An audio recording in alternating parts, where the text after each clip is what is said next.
ہر آدمی غلام تھا.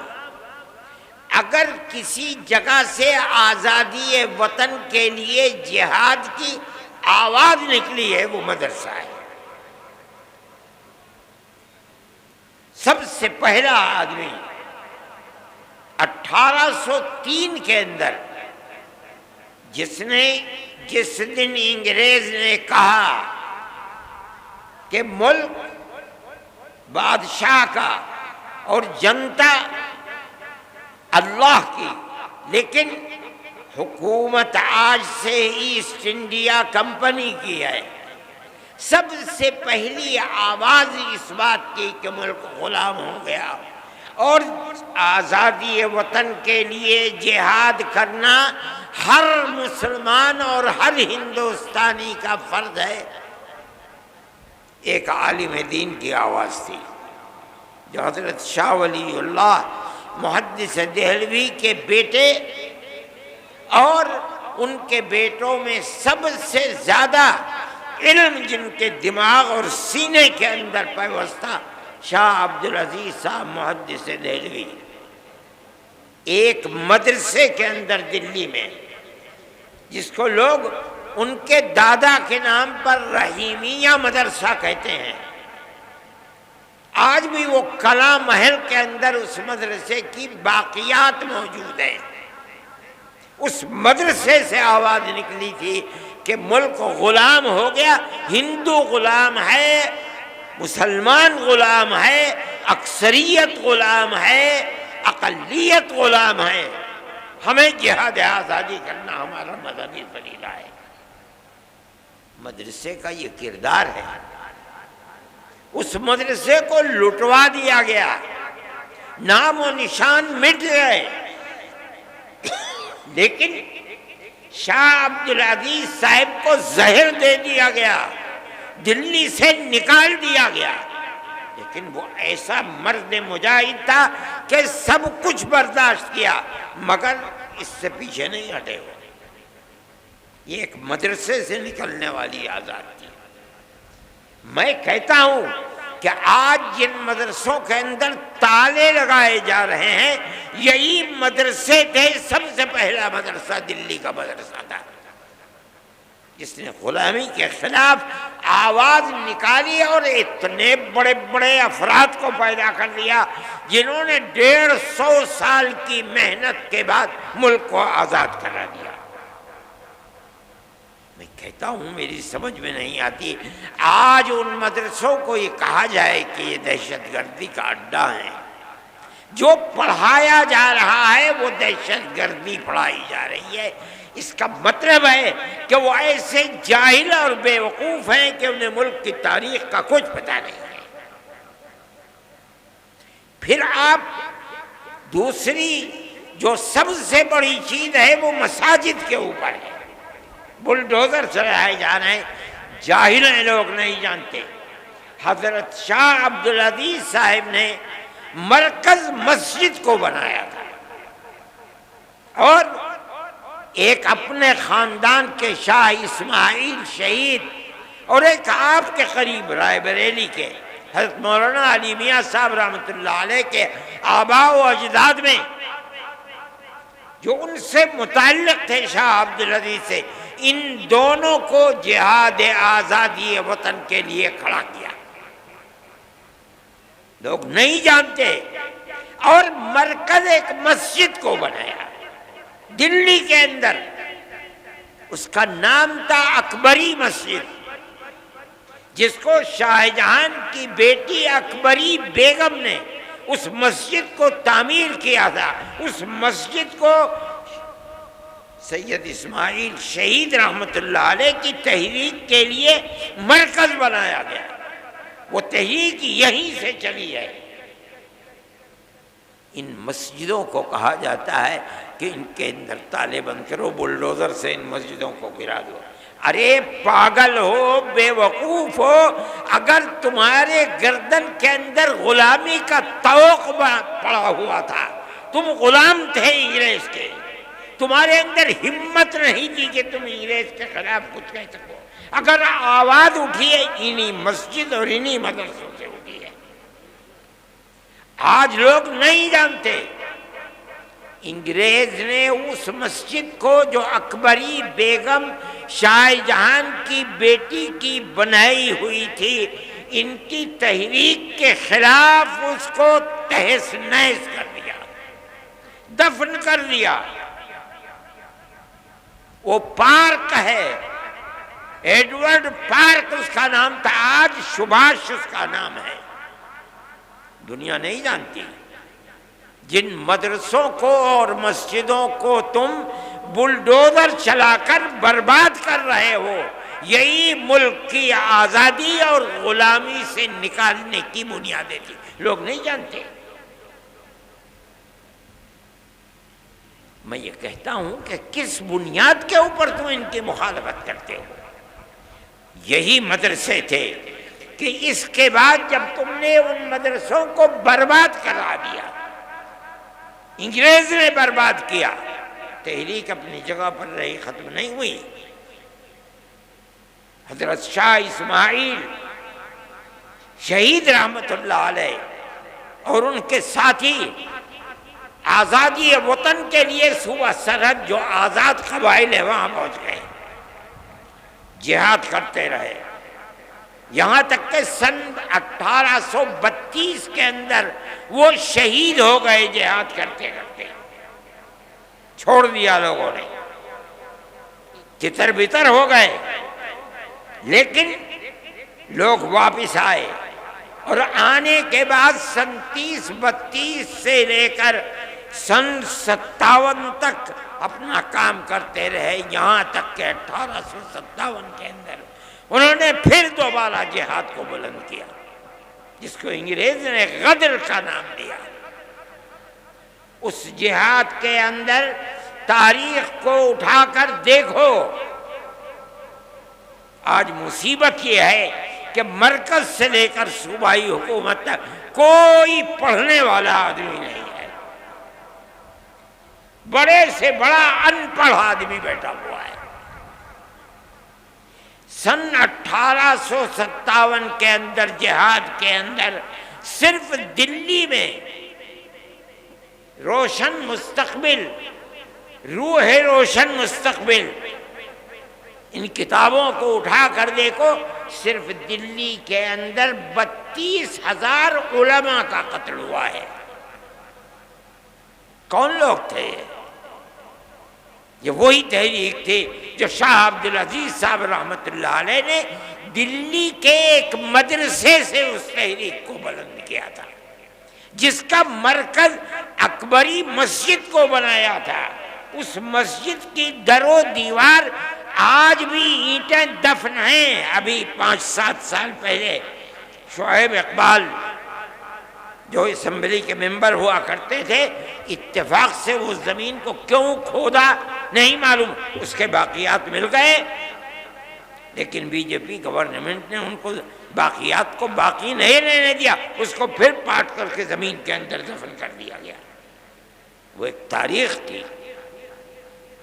یہ مسجدیں اور یہ مدرسے اسی تاریخ کے نمونے ہیں۔ کوئی ہے مائی کا لال بتائے وہ کون سی جگہیں ہیں جہاں سے آزادی وطن اور غلامی کی زنجیر کو نکال کر پھینکنے کے لیے مرکز بنائیں؟ کوئی بتا سکتا ہے؟ میں مسلمان ہوں، میں کہہ رہا ہوں، علل اعلان کہہ رہا ہوں، تاریخ کی کتابوں کو پڑھو، اگر غلط کہہ رہا ہوں بتاؤ غلط ہے۔ کیوں مدرسوں کے پیچھے پڑے ہوئے؟ ہمارا تعلق کوئی سیاست سے نہیں ہے۔ پھر دیکھیے، جب 1857 کے اندر 2 لاکھ مسلمان شہید کر دیا گیا، ابھی 1-1.5 مہینہ پہلے، بلکہ 1 ہی مہینہ ابھی ہوا ہے کہ جب وقف کے مسئلے کے اندر پارلیمنٹ کے اندر گفتگو ہوئی تو ایک ہندو بڑی بہترین اردو بولنے والا، میرے اس کے باپ سے تعلقات تھے، جو آسام کا چیف منسٹر تھا، اس کا بیٹا ہے گوگوئی، اس نے تقریر کی، پارلیمنٹ میں کہا کہ 2 لاکھ مسلمانوں نے اپنی جان آزادی وطن کے لیے دی ہے۔ ان لوگوں کے نام لیے جنہوں نے آزادی وطن کے لیے اپنی جان کو قربان کیا ہے۔ اور یہ ایک حقیقت ہے۔ نتیجہ کیا ہوا اس کا؟ ملک آزاد ہوا۔ کیسے کیسے افراد پیدا کیے۔ دارالعلوم کی بنیاد اسی پر بنی ہے۔ جب 1857 میں خدا کی قدرت آزادی وطن کے لیے جو لوگ کھڑے ہوئے تھے انگریز کے خلاف، ان کے حق میں فیصلہ اللہ کا نہیں تھا، ناکام ہو گئے۔ بچے گھروں کے اندر، باپ شہید کر دیا گیا، کوئی نام لینے والا نہیں ہے، گھر میں کچھ نہیں ہے، بچے بھیک مانگنے کے لیے باہر ہیں، ماں اپنی عزت کو بچائے ہوئے گھر کے اندر بیٹھی ہوئی ہے۔ چرچ کے لوگ نکل رہے ہیں، ان بچوں کا ہاتھ پکڑ رہے ہیں، ہمیں دو بچے کو، ہم اسے مفت پڑھائیں گے، مفت لکھائیں گے، مفت کپڑے دیں گے پہننے کے لیے، پڑھا کر کے ملازمت دیں گے، یہ اپنے پیٹ کو بھی پالے گا، تمہارے پیٹ کو بھی پالے گا۔ اس صورتحال کو جب عام معافی کا اعلان ہوا اور ان مدرسوں کا بنیادی کردار رکھنے والے حضرت نانوتوی اور حضرت گنگوہی اور ان کی جماعت نے دیکھا تو بیٹھ کر میں مدرسوں کے بنانے کا فیصلہ کیا، اور ٹھیک 9 سال کے بعد سن 1866 کے اندر دارالعلوم کی بنیاد ڈال دی۔ اس بنیاد کے بعد سب سے پہلی شخصیت جو سامنے آئی ہے وہ حضرت شیخ الہند رحمۃ اللہ علیہ کی شخصیت کہی جاتی ہے۔ ان کے شاگردوں کے شاگرد یہ لوگ ایسے تھے کہ جن کے رگو پے کے اندر خون تھا، اور وہ خون آزادی وطن کا تھا۔ وہاں سے پھر آزادی کی تحریک، چین سے نہیں بیٹھے، 2 مرتبہ شکست ہوئی۔ ایک مرتبہ تو وہ شکست ہوئی جس کے اندر شاہ عبدالعزیز صاحب کے 2 شاگرد تھے، اور ایک مرتبہ 1857 کی شکست۔ اس کے بعد انہوں نے دارالعلوم دیوبند کی بنیاد ڈالی۔ کس لیے؟ حضرت شیخ الہند رحمۃ اللہ علیہ فرمایا کرتے تھے کہ حضرت الاستاد حضرت نانوتوی رحمۃ اللہ علیہ نے جس لیے دارالعلوم کی بنیاد رکھے میں اسے جانتا ہوں۔ صرف کتابوں کا پڑھانا نہیں تھا، بلکہ غلامی کی زنجیروں کو توڑ کر پوری قوم ہندو مسلم کی قوم کو زندہ و آزادی کے ساتھ ملک میں جینے کا حق دلانا تھا۔ یہی بنیاد تھی کہ وہ تنہا نہیں بیٹھے، انہوں نے اپنے شاگردوں کو لیا۔ دارالعلوم کی بنیاد جس مقصد کے لیے پڑی وہ یہ مقصد تھا۔ پھر ایک مدرسہ نہیں، اس مدرسے سے 50 سال کے اندر سن 66 سے لے کر تقریباً 80 سال کے اندر ہزاروں مدرسے ملک کے اندر بنا دیے گئے، یہاں تک کہ سن 47 کے اندر ملک آزاد ہو گیا۔ ان مدرسوں کی بنیاد کیا تھی؟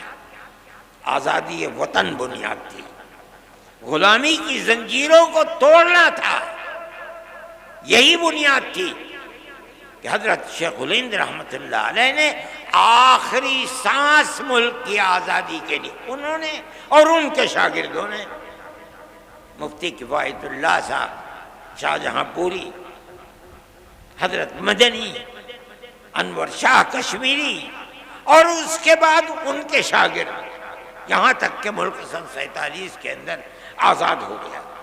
اور حضرت شیخ الہند رحمۃ اللہ علیہ کے اندر اللہ نے آزادی وطن کے لیے کتنی طاقت رکھی تھی اور کیسا جذبہ تھا، ایسے افراد دنیا کے اندر کم ملتے ہیں۔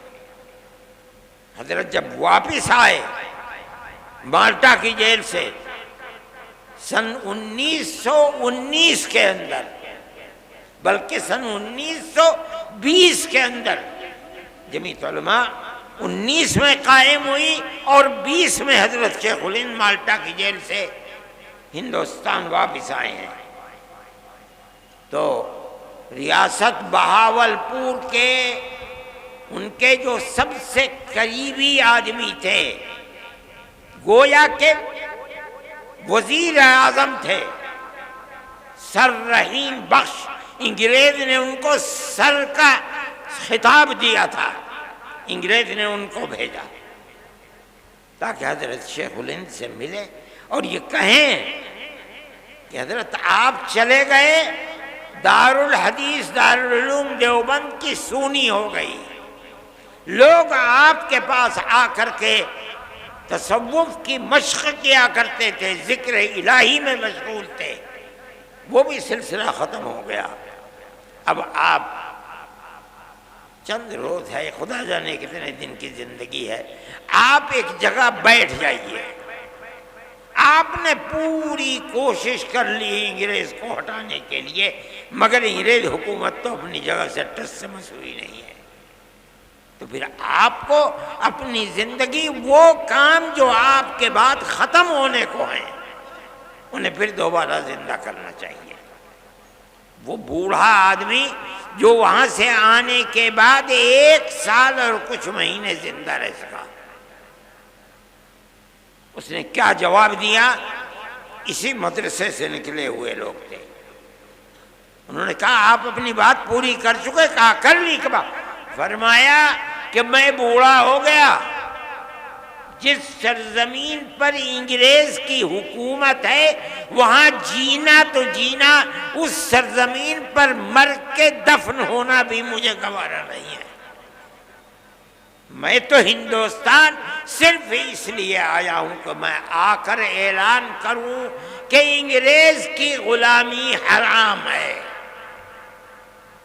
میں بوڑھا ہو گیا، میرے پیروں میں چلنے کی طاقت نہ رہی اگر، تو میں اپنے شاگردوں سے کہوں گا کہ مجھے ایک چارپائی پر لٹا دیں اور اپنے کاندھوں پر لے کر ملک کے گاؤں گاؤں جائیں اور میں ہر گاؤں میں یہ اعلان کروں کہ انگریز کی غلامی حرام ہے۔ یہ تڑپ کس میں پیدا ہوئی؟ کہاں سے پیدا ہوئی؟ مدرسوں سے پیدا ہوئی ہے۔ ان مدرسوں کو بنایا کس لیے گیا؟ دارالعلوم کو کس لیے بنایا گیا؟ دارالعلوم سے 25,000 مدرسوں کو کس لیے بنایا گیا؟ اس ملک کے اندر آزادی کے جذبہ جہاد کے لیے بنایا گیا، ہندو مسلم محبت کے لیے بنایا گیا، ملک کے اندر امن و امان قائم کرنے کے لیے بنایا گیا۔ تم ان مدرسوں کو کیوں ان کی جڑ کو کھودتے ہو؟ وہ تم سے کچھ نہیں لیتے۔ مسلمان رکشہ چلاتا ہے اور صبح سے شام تک جو ملتا ہے اس میں سے 2 پیسے اپنے مدرسے کو بھی دیتا ہے۔ ہم تو کسی دولت مند کے سے پیسے نہیں مانگتے، کسی گورنمنٹ سے پیسہ نہیں مانگتے۔ ایک مرتبہ اندرا جی تھیں، نہیں سونیا جی تھیں، اور ارجن سنگھ زندہ تھے، انہوں نے اور سہیل صدیقی، جن کو پارلیمنٹ نے کالج اور یونیورسٹیوں کے اقلیتی کردار کے لیے ان کو امین بنایا تھا، وہ بھی تھے۔ ان سب نے مل کر کے ایک کمیٹی دلی کے اندر بنائی، انہیں لوگ مل بھی گئے، کچھ لوگ تھے، مولوی فضیل تھے گورکھپور کے، اور دوسرے لوگ انہیں مل گئے، انہوں نے بلا لیا، مجھے بھی بلایا، مگر میں بھول گیا۔ مجھے ایک صاحب نے کہا کہ بھائی انہوں نے بلایا تو تم گئے نہیں۔ مجھے یاد آیا، میں فوراً گھر میں گیا، بریف کیس میں ایک جوڑی کپڑا رکھا، اور ایک گاڑی 10 بجے جاتی تھی، میں اس گاڑی میں سوار ہو کے دلی پہنچ گیا۔ صبح کی میٹنگ تو ختم ہو گئی تھی، ظہر کے بعد 2 بجے کی میٹنگ تھی، میں بریف کیس اٹھا کر کے وہاں چلا گیا، جا کے بیٹھ گیا۔ انہوں نے مجھے دیکھا تو اسٹیج کے اوپر بلا لیا، جلسہ شروع ہو گیا، میرا نام آیا، تو میں کھڑا ہو گیا اور میں نے کہا کہ مدارس کے سلسلے میں آپ جو تحریک چلا رہے ہیں کہ مدارس مدرسہ بورڈ سے ملحق ہو، اور آپ 800 کروڑ کا بجٹ بھی لے کر کے آ گئے، آپ کیوں یہ چاہتے ہیں؟ آپ کو مدرسوں کی کردار کا پتہ ہے کہ مدرسوں نے کیا کیا ہے۔ میں نے ان کے سامنے یہ چیز رکھی کہ ملک غلام تھا، مدرسوں کی تحریک دارالعلوم دیوبند سے چلی، بنیاد اس کی کیا تھی؟ آپ سے وہ 2 پیسے نہیں چاہتے، اس لیے کہ انہیں یقین ہے کہ اگر آپ پیسہ دیں گے تو کل کو آپ ان کے نظام تعلیم میں بھی دخل دیں گے، ان کے نصاب تعلیم میں بھی دخل دیں گے۔ وہ اپنے آپ کو آزاد رکھنا چاہتے ہیں۔ ارجن سنگھ کہنے لگے کہ ہم وعدہ کرتے ہیں کہ ہم دخل نہیں دیں گے۔ میں نے کہا میں نہیں کہتا ہوں کہ آپ جھوٹ بول رہے ہیں، بالکل سچ بول رہے ہیں، لیکن آپ میری ایک بات کا جواب دیں۔ ابھی الیکشن کے اندر 2 سال باقی ہیں، 3 سال گزر چکے، اقتدار کی کرسی پر آپ بیٹھے ہیں، آپ کہہ رہے ہیں کہ ہم دخل نہیں دیں گے۔ کیا آپ مجھے گارنٹی دے سکتے ہیں کہ 2 سال کے بعد جو اگلا الیکشن ہوگا آپ ہی جیت کر آئیں گے؟ کہنے لگے نہیں، گارنٹی نہیں دے سکتے۔ میں نے کہا ٹھیک کہتے ہیں، آپ تو 2 سال کی بھی گارنٹی نہیں دے سکتے، اور میں مدرسے کا آدمی ہوں، میں اپنے دل کے اندر یہ ارمان رکھتا ہوں کہ اگر اللہ نے مجھے قیامت تک کی زندگی دی تو میں قیامت تک مدرسے کو زندہ رکھوں گا۔ میرا آپ سے کیسے ساتھ ہو سکتا ہے؟ اس لیے میں جمعیت علماء کے پلیٹ فارم سے کہتا ہوں، ہم کل بھی مخالف تھے گورنمنٹ کی مدد کے، آج بھی مخالف ہیں، اور جب تک زندہ رہیں گے مخالفت کرتے رہیں گے۔ ہمیں آپ کی کیا ضرورت ہے؟ مدرسہ ہماری دنیا نہیں ہے، ہمارا دین ہے۔ جس طرح مسجد ہمارا دین ہے، اسی طرح مدرسہ بھی ہمارا دین ہے۔ اگر مسجد میں نماز پڑھی جاتی ہے، مدرسے میں نماز پڑھنا سکھلایا جاتا ہے۔ اگر مسجد میں قرآن پڑھا جاتا ہے، مدرسے میں قرآن پڑھنا سکھلایا جاتا ہے۔ دونوں ایک چیزیں ہیں۔ جب ہم مسجد میں آپ سے کوئی مدد نہیں لیتے، ہم مدرسے میں کیوں آپ سے مدد لیں؟ ہم نہیں آپ سے مدد لینا چاہتے ہیں۔ میں نے یہ بات کہی، میرے آدمی تھے وہاں بہت، لیکن صبح سے جو سن رہے تھے سب خاموش بیٹھے ہوئے تھے۔ میرے بعد ایک اور صاحب کھڑے ہوئے، پہلے تو انہوں نے یہ کہا کہ آپ نے مجھے وقت دیا اور ارشد کے بعد وقت دے دیا۔ میں نے کہا آپ مطمئن رہیں، آپ نے میری بات سنی ہے، میں آپ کی بات سنوں گا، کوئی میں نقد نہیں کروں گا۔ میرے اندر یہ ہمت ہے۔ انہوں نے بولنا شروع کیا۔ تھوڑی دیر کے بعد جیسے انہوں نے کہا کہ مدرسوں نے اپنے کردار کو ختم کر دیا، بس وہ تو سارے لوگ کھڑے ہو گئے اور نکالو اور مارو اور بھگا دو یہاں سے۔ میں نے سہیل صدیقی کے اوپر ہاتھ رکھا، میں نے کہا بھئی اچھا میں جا رہا ہوں۔ پکڑ لیا مجھے، خدا کے لیے مت جاؤ، اس مجمع کو ہم قابو میں نہیں کر پائیں گے۔ میں نے انہیں سمجھایا، وہ بیٹھ گئے۔ میں یہ بات کہتا ہوں کہ گورنمنٹ کی طرف سے کوئی بھی ایسی بات جو مدرسے اور مسجدوں کے اوپر کوئی زنجیر باندھنے کی چیز ہے، کیوں ہو رہا ہے؟ مدرسے نے تو اس ملک کی آزادی کے لیے سب سے پہلی آواز مدرسوں نے اٹھائی ہے۔ وہ مسجد جس کو انگریز نے مکمل تباہ کر دیا، اکبری مسجد، کیا ہوا تھا وہاں؟ غلامی کی زنجیر کو توڑنے کی تحریک وہاں سے چلی تھی۔ آج بھی اگر زمین کو کھودو گے ایڈورڈ پارک کی تو وہاں سے وہ ان کی دیواریں مل جائیں گی۔ آج انہی مسجدوں کے لیے یہ صورتحال چل رہی ہے، کیسے قابل قبول ہو سکتی ہے؟ ہم یہ سمجھتے ہیں کہ ملک کے اندر جو چیز جو ذہن پنپ رہا ہے وہ اس ملک کو تباہی کی طرف لے کر کے چل رہا ہے۔ ایک چیز نہیں ہے، مدرسے اور مسجدوں کا مسئلہ ہے۔ اسلام کے خلاف جو تحریکیں چل رہی ہیں وہ تحریکیں انتہائی بدترین تحریکیں ہیں۔ سب سے پہلا مسئلہ ہے طلاق، ہم اس کے اوپر خاموش رہے، ہم گورنمنٹ کے مقابلے میں نہیں آئے۔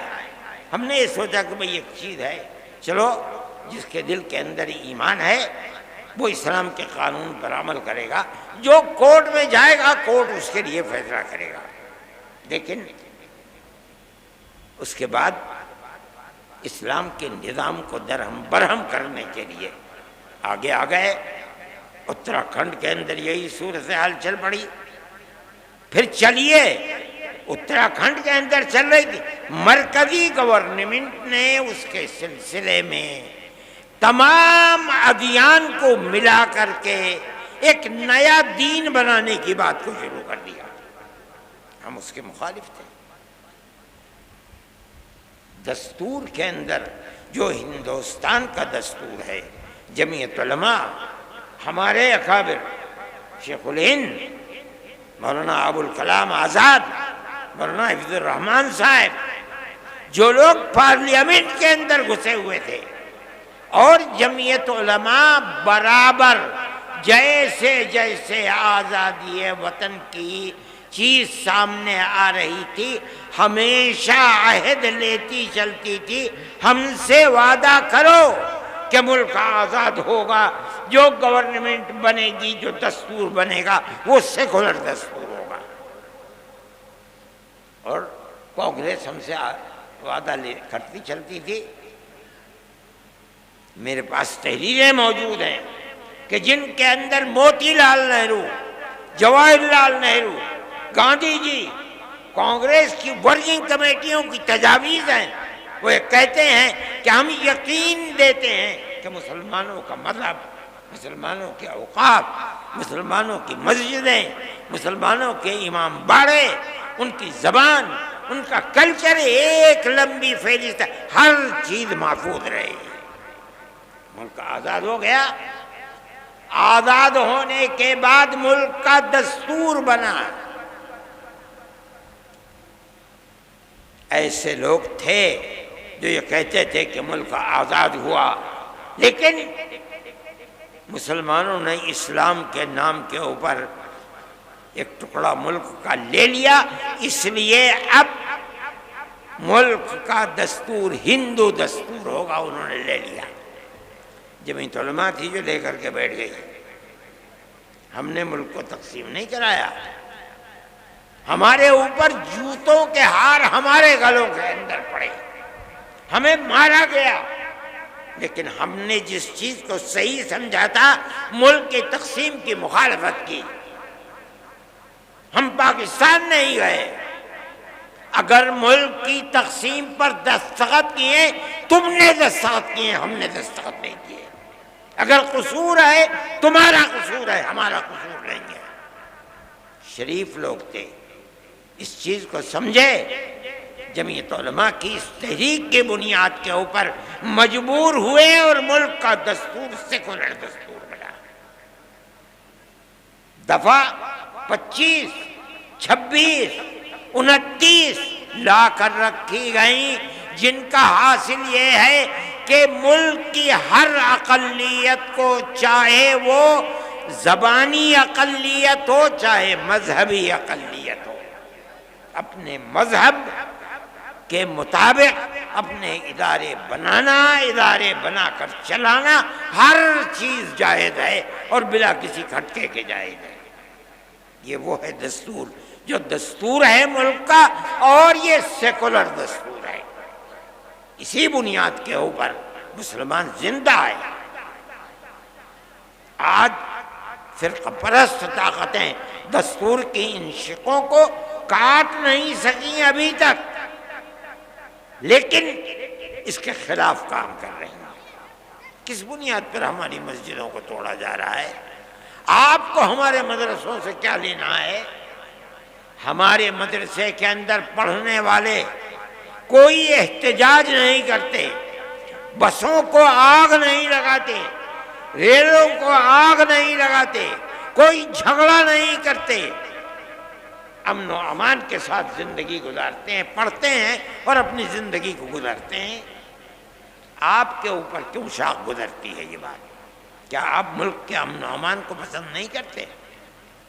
میرے بھائی، جمعیت علماء کا یہ دستور ہے، جمعیت علماء اس چیز کو لے کر چل رہی ہے، آپ حضرات کو اس کی طرف توجہ کرنی چاہیے۔ میں یہ کہتا ہوں کہ آپ کو دستور نے حق دیا ہے، ہم اس چیز کو لے کر جمعیت علماء کورٹ میں چلی گئی ہے، سپریم کورٹ کے اندر، ان حالات میں جبکہ حکومتوں کی بنیاد نفرت کی سیاست پر ہے، جمعیت علماء نہیں سمجھتی کہ کوئی اور راستہ ہے علاوہ اس کے کہ ہم سپریم کورٹ کے کنڈی کو کھٹکھٹائیں۔ ملک کے اندر ہر وہ قوم، ہر وہ اقلیت جس کے پاس راستے بند ہیں، راستہ نہیں ملتا تو اور کوئی صورت اس کے سامنے نہیں ہے کہ وہ سپریم کورٹ کو جا کر کے اس کے دروازے کو کھٹکھٹائے۔ ہم اس کے دروازے کو کھٹکھٹاتے ہیں۔ آپ کو اندازہ نہیں ہوگا شاید، ہم 500 سے زائد افراد ہیں جن کے مقدمات کو supreme court, high court, lower court کے اندر لڑ رہے ہیں۔ ان مقدمات کے اندر ہمارا کروڑوں روپیہ خرچ ہوتا ہے سال میں، ہمارا کیا ہے؟ ہماری جیب سے توڑے جاتا ہے، اس ہاتھ سے لیتے ہیں اور اس ہاتھ سے خرچ کر دیتے ہیں۔ جمعیت علماء کا یہ کردار ہے، جمعیت علماء اس کے لیے کام کر رہی ہے، سپریم کورٹ کے سوا ہمیں کوئی چیز نظر نہیں آتی ہے۔